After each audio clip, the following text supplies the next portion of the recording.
Okay, YouTube, so I went to the mechanic and I got this replaced, the Vtec solenoid, and it still won't go past 40,000 RPM. So he told me, the mechanic told me that it's probably got something to do with the computer. I'm guessing maybe I need to get a new computer, because he said nothing was wrong with the last. He said nothing was wrong with the last one, the last Vtec solenoid, and I thought that too, because with the voltage checker, I checked the oil pressure sensor and it was getting like voltage and stuff. So I was thinking maybe the Vtec, or the solenoid wasn't bad. Maybe it do got something to do with the computer, I guess.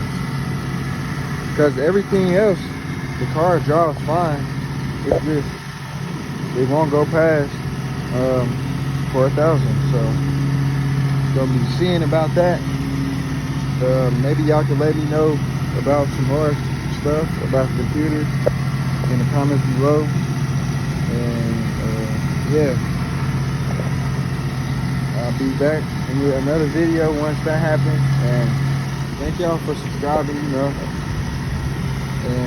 showing the support that y'all showing. And I'll get back to y'all.